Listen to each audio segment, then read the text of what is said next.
तो सेवा करने से हमें अपने को जानने की और प्रभु के प्रेम की सामर्थ्य आ जाती है। तो इस तरह सेवा भी अपने लिए हुई, लेकिन लंबे रास्ते से हुई।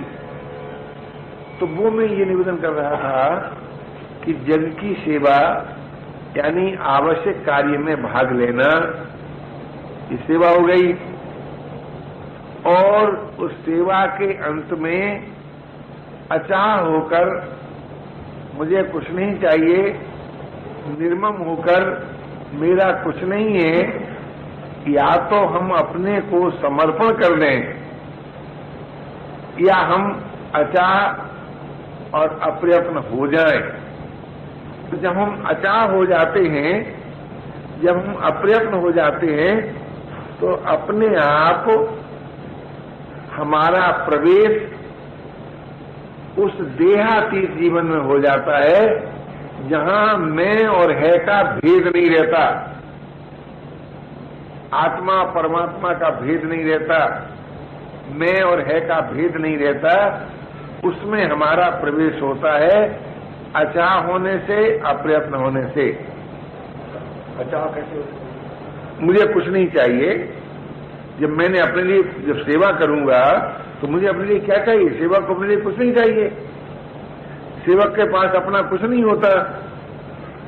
तो सेवा करने से अचाह होने की, अप्रयत्न होने की सामर्थ्य आती है, क्योंकि जीवन में करने का राज है।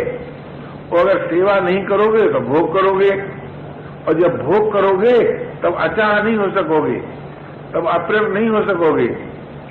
चाह भी रहेगी और प्रयत्न भी रहेगा। और चाह और प्रयत्न जब तक रहेगा तब तक देह के साथ मिले रहोगे, हो अलग पर मिले रहोगे। और जब तक देह के साथ मिले रहोगे तब तक पराधीन रहोगे, स्वाधीन नहीं हो सकते। तब तक जन्म और मरण के चक्कर में घूमते रहोगे, मुक्त नहीं हो सकते। अशांत रहोगे, शांत नहीं हो सकते। सुख दुख में बंधे रहोगे, सुख दुख से अतीत नहीं हो सकते। इसलिए ये प्रोग्राम रखा कि भाई जग की सेवा करो, अपनी खोज करो, प्रभु से प्रेम करो। तो अपनी खोज करने के लिए आपको किसी और का सहारा नहीं लेना पड़ेगा, कोई परिश्रम नहीं करना पड़ेगा।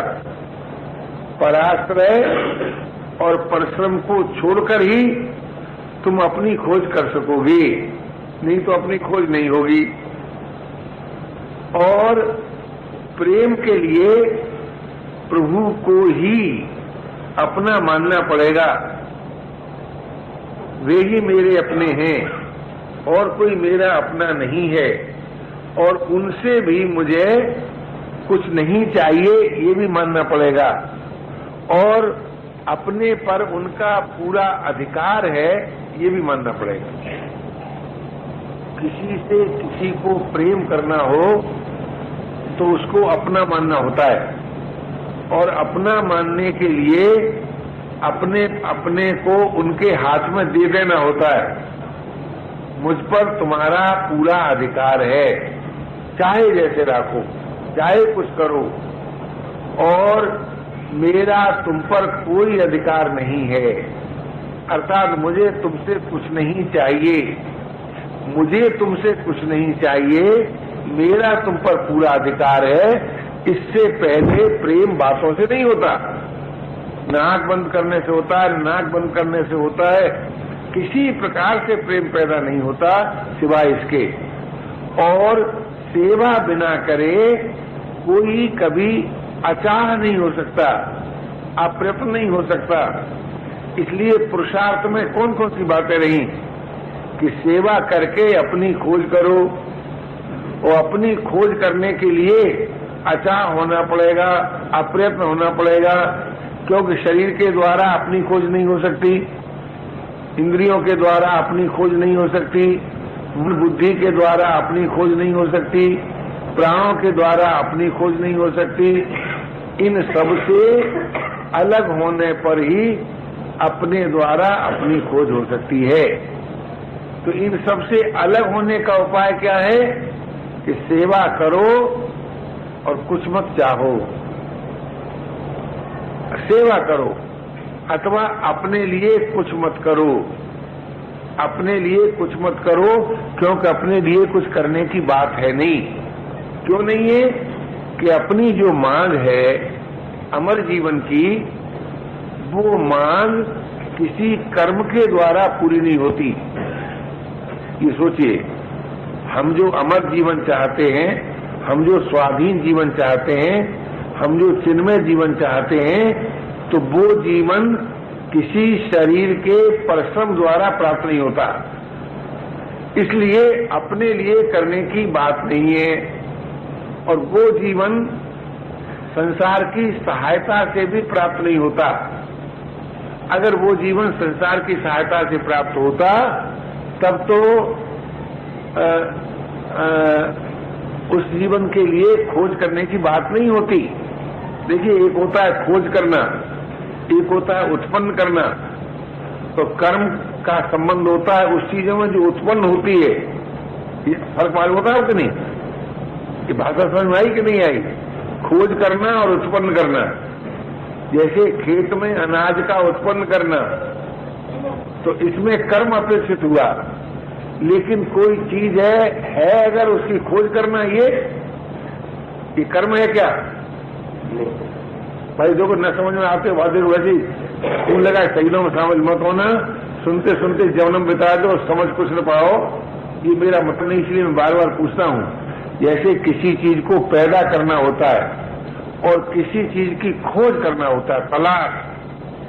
तो तलाश जो की जाती है वो उसकी की जाती है जो है, और पैदा जो की जाती है वो की जाती है जो नहीं है। कभी है और कभी नहीं, उसको उत्पन्न किया जाता है। और जो सदैव है, सर्वत्र है, उसकी खोज की जाती है। तो यह के संबंध में जो कुछ जरूरत होती है उसके लिए कर्म किया जाता है। जैसे कल अगर जाना है बंबई डॉक्टर को दिखाने के लिए, तो उसके लिए कर्म करना पड़ेगा, और वो डॉक्टर की पहुंच मैं तक न होकर शरीर तक रहेगी। तो संसार के जितने कर्म हैं वे शरीर तक रहते हैं और शरीर मैं तक नहीं पहुंचते। तो मैं की खोज करने के लिए शरीर का आश्रय छोड़ना पड़ता है, और शरीर का आश्रय छोड़ने के लिए सेवा करनी पड़ती है। अगर तुम सेवा नहीं करोगे और करने की राग बना रहेगा, करने की रुचि बनी रहेगी, तो तुम शरीर में चिपके रहोगे और व्यर्थ चेष्टा करते रहोगे। ऐसा या व्यर्थ चिंतन होता रहेगा। व्यर्थ चेष्टा करते रहोगे, व्यर्थ चिंतन होता रहेगा। कब तक? जब तक तुम सेवा नहीं करोगे। ये बात समझ में आ गई भाषा? कोई ऐसा भाई बहन तो नहीं जिसके न समझ में आई हो?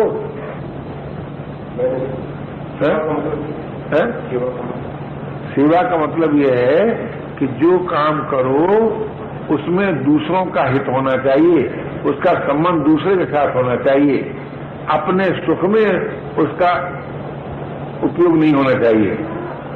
यानी हम ये न सोचें कि हम जो करें उससे हमको मजा आए, हम जो करें उससे दूसरे का हित हो, दूसरे की प्रसन्नता हो, दूसरे का कल्याण हो, दूसरे का सुख हो, सो नहीं तो सभी कामी कुत्ते कहेंगे आओ हमारे सुख के लिए हमसे ये कराओ जी, तो उसमें उसका हित नहीं होगा ना। तो जिसमें दूसरे का हित हो उसको सेवा कहते हैं। जिसमें अपना सुख हो उसे भोग कहते हैं। भोग से शरीर का संबंध नहीं टूटता, सेवा से शरीर का संबंध टूटता है। और जब शरीर का संबंध टूटता है तब हम अपनी खोज के अधिकारी होते हैं। और जब मनुष्य अपनी खोज करने चलता है तो खोज करते करते स्वयं खो जाता है, और जो सदा सदा है वही रह जाता है।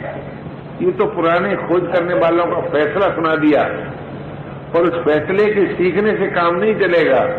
तुम्हें भी अपने को खो देना पड़ेगा, तब काम चलेगा। इसलिए सेवा करो, अपनी खोज करो। अपनी खोज करते करते करते करते मैं को ढूंढते ढूंढते मैं है में विलीन हो जाता है।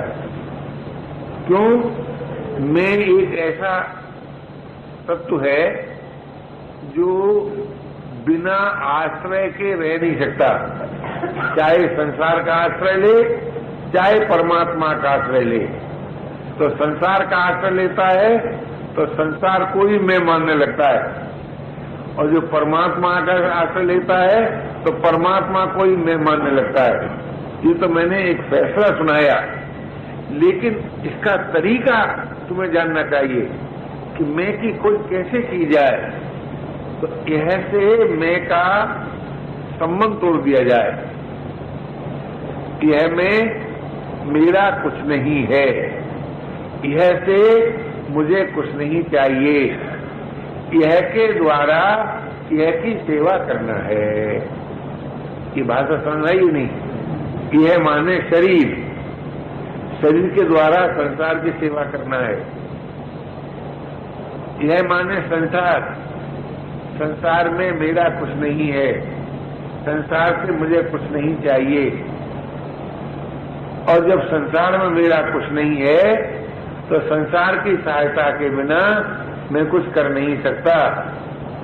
और जब मैं कुछ कर ही नहीं सकता तो सचमुच मुझे पूछिए तो ये काम मानना पड़ेगा कि मुझे अपने लिए कुछ करना नहीं है, संसार के लिए करना है, सेवा करनी है संसार के लिए, मुझे अपने लिए कुछ नहीं करना है।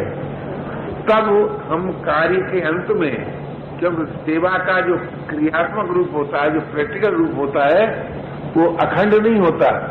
अभी हम बोल रहे हैं तो चुप भी होंगे, आप सुन रहे हैं तो चुप भी होंगे, आप देख रहे हैं तो न देखने की स्थिति में भी जाएंगे, सोच रहे हैं तो कुछ काल के बाद न सोचने की स्थिति में भी जाएंगे कि नहीं जाएंगे? जाना ही पड़ता है ना।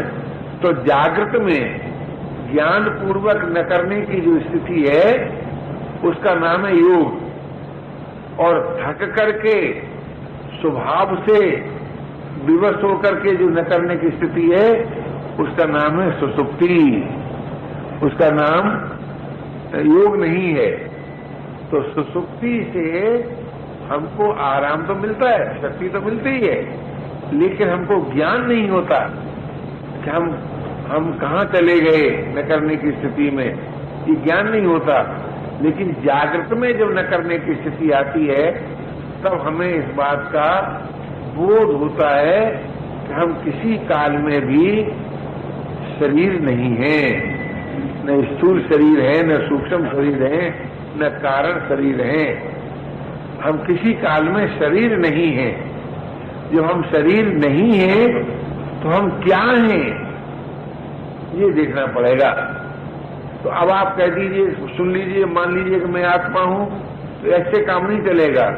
जब हम शरीर नहीं है, इस बात को शरीर से अलग होकर अनुभव करो कि हम शरीर नहीं है। तो शरीर से अलगपन का अनुभव हमें उस जीवन से, उस सत्य से जिसका कभी नाश नहीं होता, उससे अभिन्न कर देता है, मिला देता है, एक कर देता है।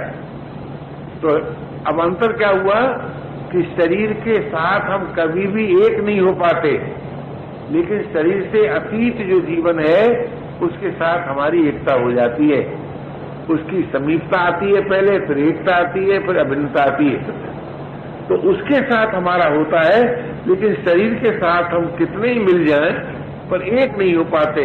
हमेशा यही सोचते हैं मेरा हाथ, ये नहीं सोच पाते कि मैं हाथ। हमेशा यही सोचते हैं कि मेरा शरीर, ये नहीं कह पाते कि मैं शरीर, मेरा मन, मेरा प्राण, मेरी बुद्धि, मेरी इंद्रियां, इत्यादि इत्यादि।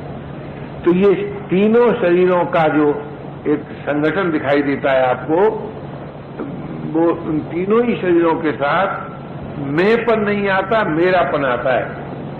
यानी मैं नहीं है, ये मेरा है, ऐसा महसूस करते हैं। लेकिन वास्तव में और जरा गहराई देखा जाए तो जैसे मैं नहीं है ऐसे मेरा भी नहीं है। क्योंकि शरीर को आप संसार से अलग नहीं कर पाते।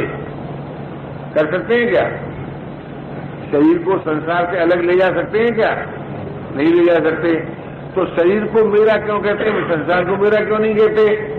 और जब संसार को मेरा नहीं कहते तो शरीर को मैं क्यों कहते हैं? तो शरीर मैं नहीं हूं ये भी सिद्ध है और शरीर मेरा नहीं है ये भी सिद्ध है।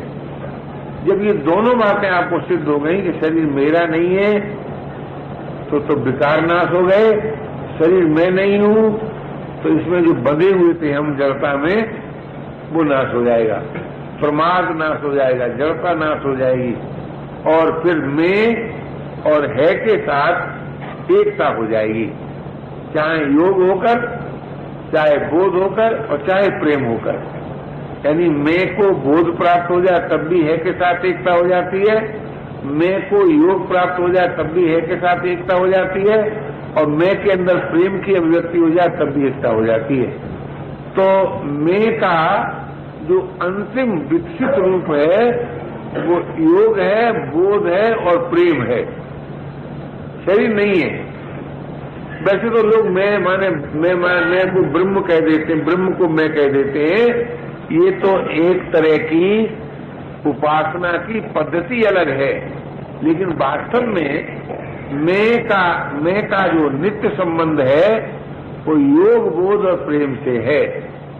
बोध और प्रेम और योग, इसके द्वारा हम उस जीवन को प्राप्त करते हैं जिसमें किसी प्रकार की कमी नहीं है, जिसमें किसी प्रकार का अभाव नहीं है, जिसमें किसी प्रकार की जड़ता नहीं है, नीरसता नहीं है। तो अभाव से, जड़ता से, नीरसता से रहित जीवन हमारा आपका अपना जीवन है। तो वो जो अपना जीवन है उसको हम भूल गए हैं, अलग नहीं हो गए हैं, भूल गए हैं।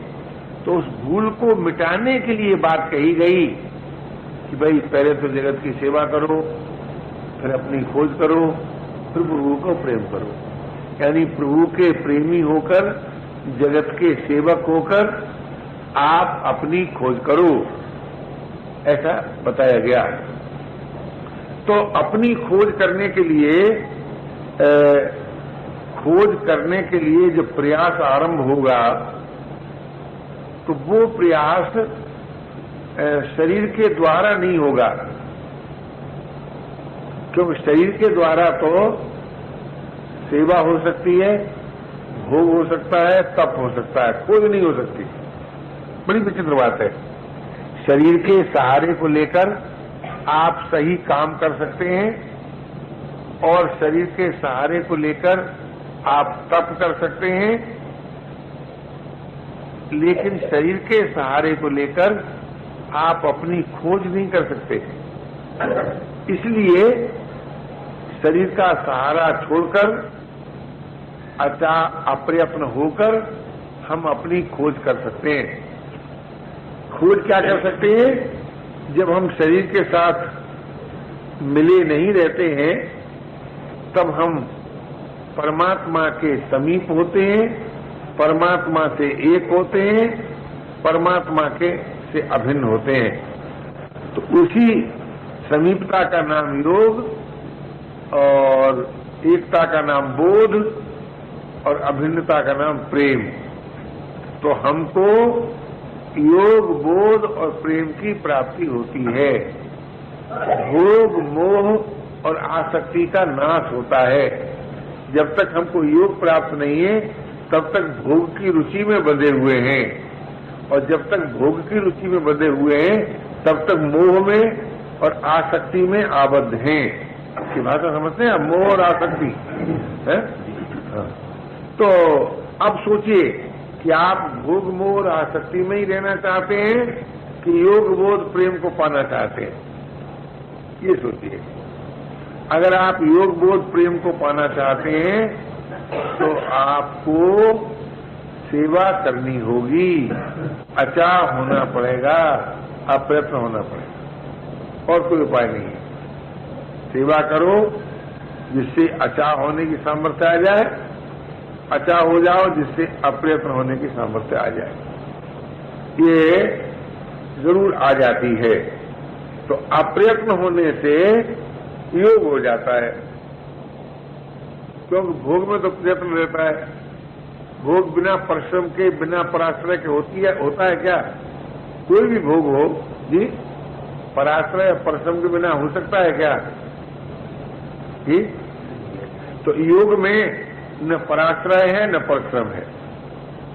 हम आपसे क्या बताएं, आज योग की बड़े बड़े सेमिनार होते हैं, सम्मेलन होते हैं, और योग के नाम पर शरीर विज्ञान और मनोविज्ञान की कुछ क्रियाएं सिखाते हैं, बताते हैं।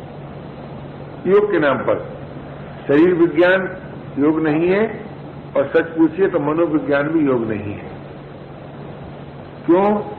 मनोविज्ञान माने मन का व्यापार, शरीर विज्ञान माने शरीर का व्यापार, और वो व्यापार जिसमें शरीर का और मन का हित हो, इतनी बात है। लेकिन वो योग नहीं है।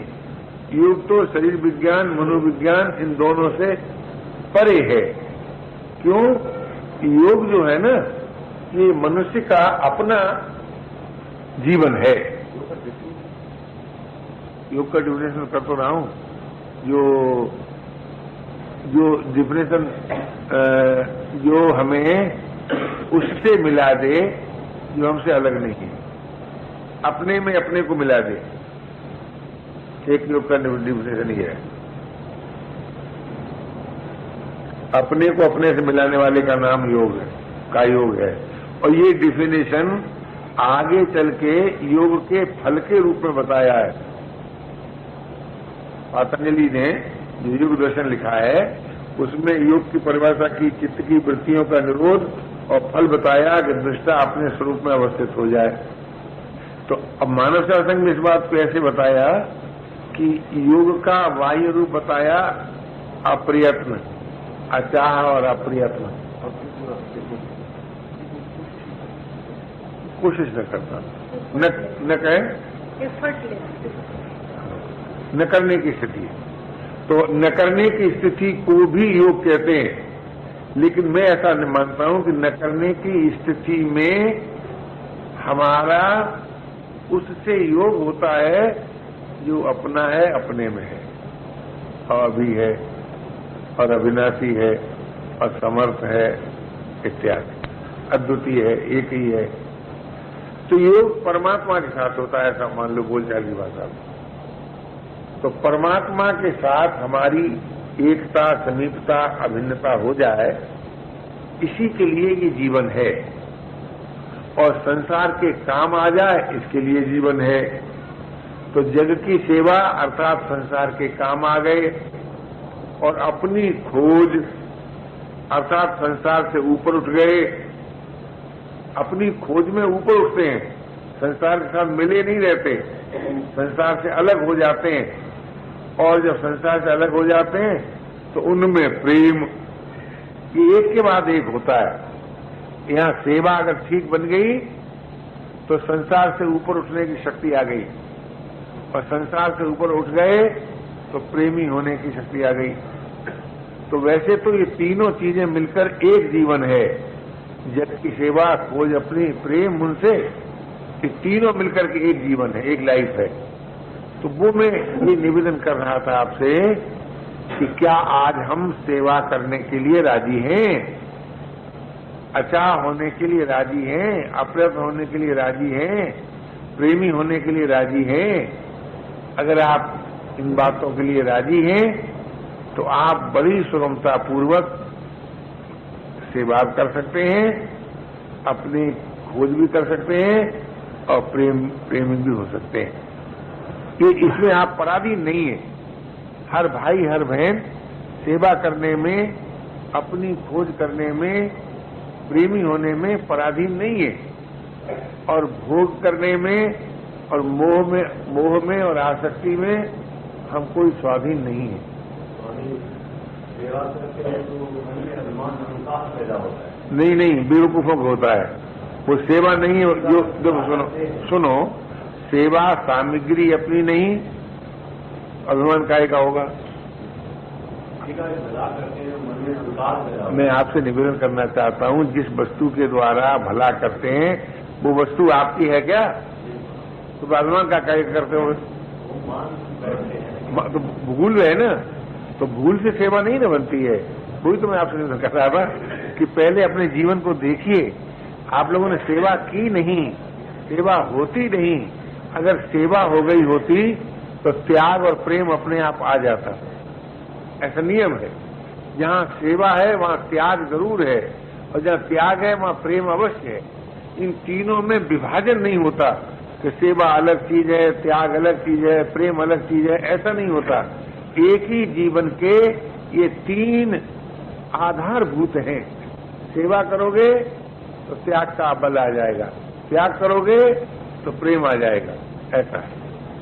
तो त्याग का दूसरा नाम फल ज्ञान भी है, प्रेम भी है। और ज्ञान प्रेम में तो खैर विभाजन है नहीं, वो अलग विषय है। तो मैं जो अभी आपसे निवेदन कर रहा था कि सेवा बिना करे आप अपनी खोज नहीं कर सकेंगे।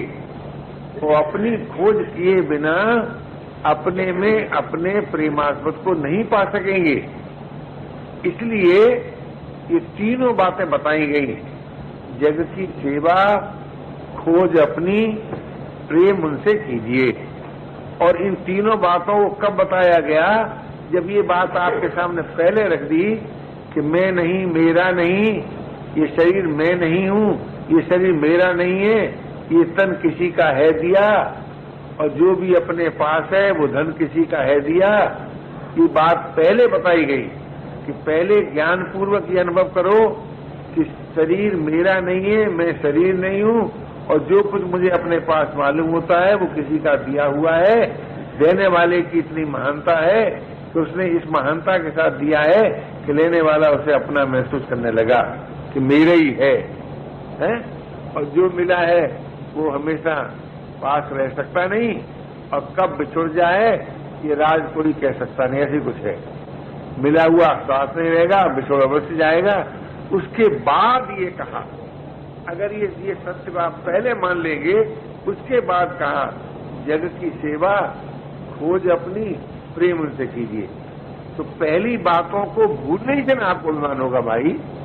अगर आप ये मान लेंगे कि तन मेरा नहीं है तो तन के द्वारा सेवा की हुई अभिमान कैसे हो जाएगा? धन मेरा नहीं है तो धन के द्वारा की हुई सेवा का अभिमान कैसे हो जाएगा? योग्यता, वस्तु और सामर्थ्य मेरी नहीं है तो उसके द्वारा सेवा करने का अभिमान कैसे हो जाएगा? तो सेवा करने से अभिमान नहीं होता है।